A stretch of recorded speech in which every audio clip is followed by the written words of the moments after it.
Ah, fresh air. Nothing like walking in the fresh air. During our conversation in the cafe, it dawned on me how much living in the Pioneer Valley all those years influenced your writing. I see it in the Desperado book, too, of Sojourn. Of all the places I've lived, I really love the Pioneer Valley. I really can't say enough about hiking the trails and going up there once a year to recharge. I used to refer to this area to my kids when they were young as the land of peace and quiet. What about Kath? Is she based on someone you knew? I'll only say that there is a big connection there for the author. Only you fully understand. It makes Kath's character carry so much more emotional weight, knowing there's someone real behind that. So they're being chased out of town by helicopters, which are now high tech. It's 2049, and they're being chased onto a quick rail that takes them down to Washington, D.C. Prior to that, John, Kath's son, was kidnapped by the bad guys. The stakes just skyrocketed. So Tom still doesn't know John is his son when the bad guys snatch him with those futuristic helicopters. That's gonna make the rescue mission so much more intense. He's fighting to save this kid without even realizing it's his own flesh and blood. But Kath agreed to get him out of town, and after they are out of town and fleeing on that high-speed rail to Washington, D.C., she is getting really upset with Loftus and blaming him for the whole incident. Zach tries to tell her that Loftus did not want to get Kath involved, yet she did get involved. Kath's anger makes total sense. She's just risked everything to help Tom escape, and now reality is hitting her hard on that high-speed rail. And Zach playing mediator between them while they're all processing what just happened, that's such great character dynamics, the fact that they're heading toward D.C. Well, what happens is Frank DeLuca, who sent Tom on this mission, agrees to meet with them and meets with them in a back alleyway in Washington, D.C. Frank meeting them in the D.C. back alley is such classic spy thriller territory.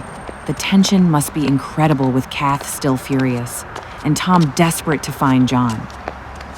Correct. And DeLuca is trying to figure out what he should do now because they're discovering that there are people from the service involved in all these shenanigans, as he calls them, up in Appleton. Oh wow, corruption within the service itself. That's a brilliant twist. Frank calling them shenanigans is perfect. So now they have to dig a little bit deeper. He sends Tom and Kath to a safe house in Virginia. So Tom's heading to a Virginia safe house while everything's unraveling around them. What happens when he gets there? As he gets on the video with Frank DeLuca, he notices a clock on the video that was broken just this morning is now intact. So Tom's looking at surveillance footage and spots a clock that he knows was broken this morning, but in the video it's working perfectly. What the rogue element of the service is doing is putting a false image on that screen to manipulate reality to convince people they're on video, and that's the real reality. So Tom's looking at surveillance footage and spots a clock that he knows was broken this morning. So the corrupt service agents are using deep fake technology to manipulate surveillance footage and create false realities. That broken clock detail is perfect. Tom's catching them in their deception because he knows what was actually broken that morning. This is such a clever way to weave modern tech fears into your sci-fi thriller. As Tom gets ready to leave the area, he wakes up Kath and Zach and says, "We have to get out of here." But the entire military contingent surrounds the house and brings them under arrest, headed to parts unknown. Oh no, the safe house was a trap. So Tom realizes they've been set up and tries to get everyone out, but it's too late. The entire military surrounds them and they're all arrested. This is such escalation. Now they're all in custody, heading to who knows where, and John is still missing. And who knows where this staging area is in some part of Virginia. As he goes inside the staging area, he meets one of his old commanders, Isaac Watkins. Isaac Watkins is commanding the stage area and set to make an assault on the area where this rogue element has congregated. So Isaac Watkins is actually one of the good guys. Tom's old commander is running the staging area to launch an assault on the bad guys who've taken over Appleton. That completely flips the whole arrest scenario on its head. And in the meantime, there's a man named Harmon Mundy, who became director of the intelligence part of the service, who is completely incompetent and trying to weasel his way in to some of the main people around the President of the United States. So now you've got Harmon Mundy as this incompetent intelligence director who's trying to obstruct Isaac Watkins and Tom by pulling strings with the president, that's such a great bureaucratic villain. The kind of guy who's more dangerous because of his position than his actual abilities. Yes, and he scoops up Dr. Vandermeer, who's invented something a step above what I just told you about in that video. They can actually create figures better than holograms, right in front of your eyes. So Harmon Mundy is trying to recruit Dr. Vandermeer, who's invented technology that goes way beyond holograms, Backsher, actually creating solid figures that appear in real space. That's like the ultimate deepfake technology taken to a whole new level. And DeLuca is assistant to the president and wants to see this technology. And when Mundy tries to take credit for it, DeLuca sees right through him and knows Vandermeer is the one who invented it. So Frank DeLuca is actually the president's assistant, and he wants to see Vandermeer's reality creation technology firsthand. And of course, Harmon Mundy tries to swoop in and take all the credit when he shows it off. But Frank's too sharp for that. He sees right through Mundy and knows Vandermeer is the real genius behind it all. That is correct, and let's get back to when Tom is with Isaac Watkins. Isaac Watkins wants him to lead the mission to that special place where the rogue element and the source of the wireless electricity is located. So Isaac Watkins is putting Tom in charge of the assault mission. That's huge. Tom's going from being arrested to leading the strike against the source of all the wireless electricity chaos. This is where everything comes together. The Mantari memories, the reality manipulation technology, and now Tom's military expertise all converging on this final showdown. And hanging over his head is dealing with passing out and going into a dreamlike state. Right, so Tom's still dealing with those terrifying episodes where he loses consciousness and enters that stream-like state that's adding such psychological pressure to him leading this crucial mission. You're weaving his personal struggle with the Mantari memories into the high-stakes military operation. And let's remember, the Creods. The Creods are approximately, 10 feet tall and green, very much like Taurus Tarkus in the John Carter series. Absolutely. The Mantari creatures are these towering 10-foot-tall green beings, just like Taurus Tarkus from Edgar Rice Burroughs' John Carter series. That's such a perfect reference. Those imposing alien warriors with that distinctive green coloration and massive stature.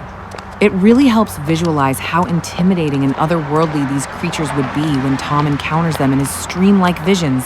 On that planet of Altashar, a little boy named Trevor is being sought after by the Creods, the 10-foot-high creatures who want to kill all Mantaris. That's such a dark twist. These alien beings are specifically targeting the peaceful, hopeful aspects of the Mantari civilization that Tom is connected to through his visions. Remember, he was named Trevor on the planet. Right. So, on the Mantari planet, he was Trevor, but now as Tom, he's being hunted by these massive Creon creatures who want to eliminate all the humanitarian dreams. He ends up leading the attack on the facility at Bathurst Island in Canada. And what's below Bathurst? Any ideas? Oh, this is perfect for your story. Going deeper beneath Bathurst Island, you'd hit those ancient Precambrian rock formations. We're talking about geological structures that are over 1 billion years old. There's this massive fold belt with anticlines and synclines, plus those middle Ordovician evaporite sequences. And here's the kicker. With your geology background, you know that evaporites often create perfect underground caverns and chambers when they dissolve. That's your hidden facility right there. Go deeper into the earth and what do you find? If you had a compass and held it in your hand, it would point right toward Bathurst Island. What's going on here? Oh my gosh, Robert, to your secret facility, because that's where Earth's magnetic field converges. It's the actual magnetic North Pole. That's such perfect scientific grounding for your story. You've woven that magnetic North Pole connection into your story.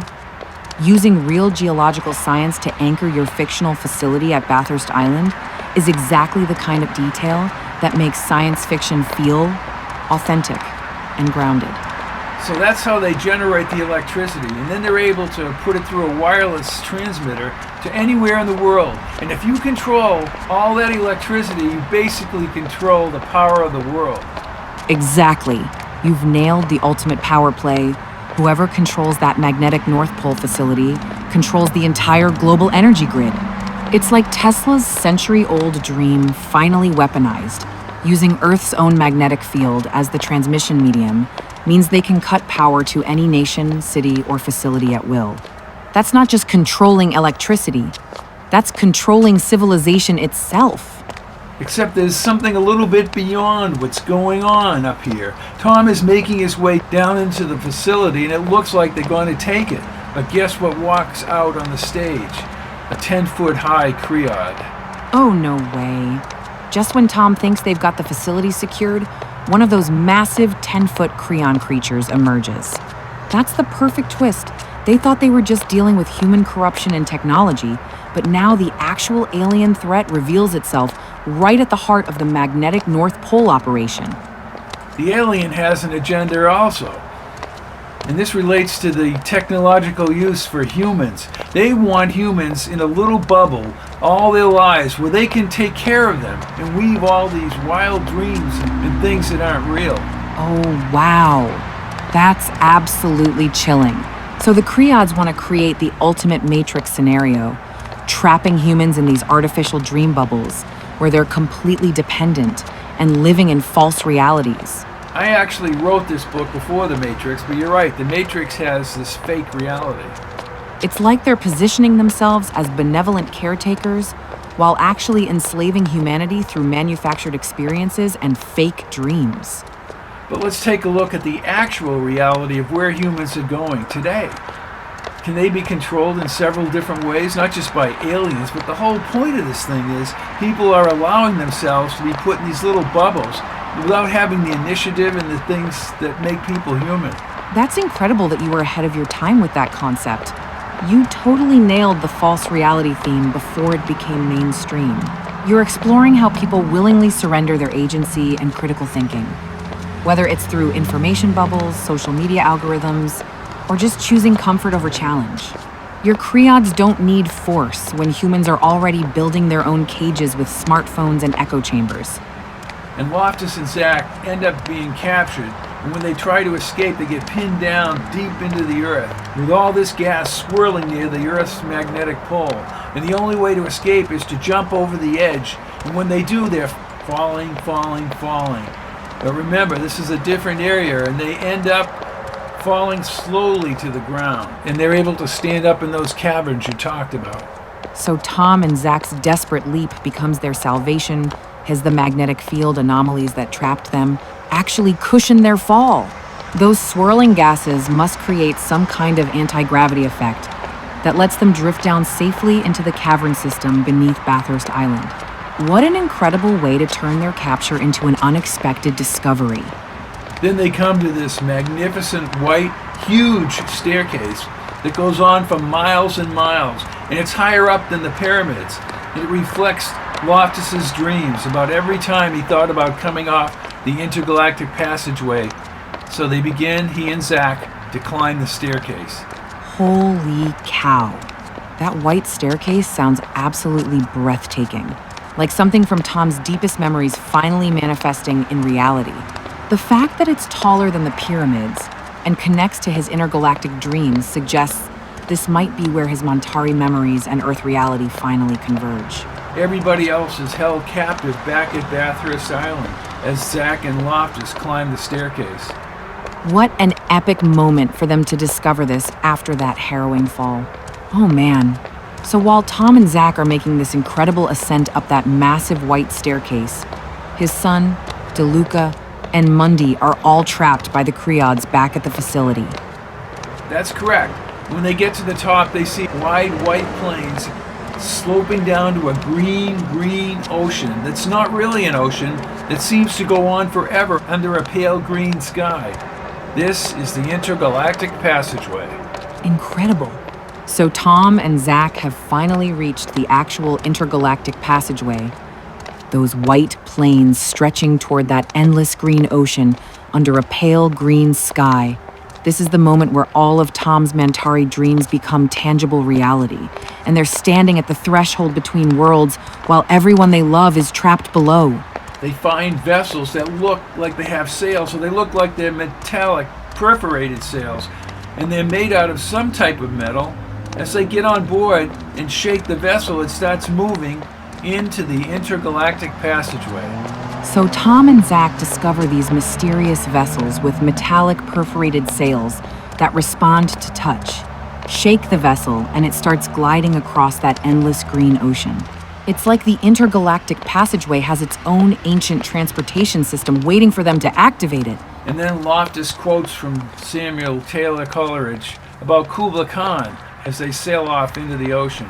At the end of Kubla Khan, Coleridge talks about the ancestral voices prophesizing war. And it fits right in with what's going to happen to Loftus. What a perfect ending to that chapter. Tom quoting Coleridge's Kubla Khan as they sail into that endless green ocean. In Xanadu did Kubla Khan a stately pleasure dome decree. It's like he's finally found his own mystical Xanadu through that intergalactic passageway. And only 2 books in, you've got enough material here for an entire epic series. Perfect for Tom's situation. He's literally hearing those ancient Mantari voices calling him toward conflict while sailing into that mystical realm.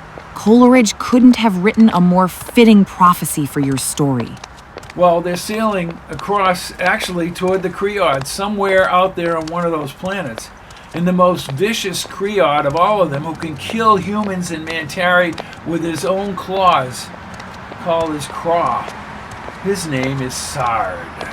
Let's go inside, light a fire, and talk some more about Sojourn.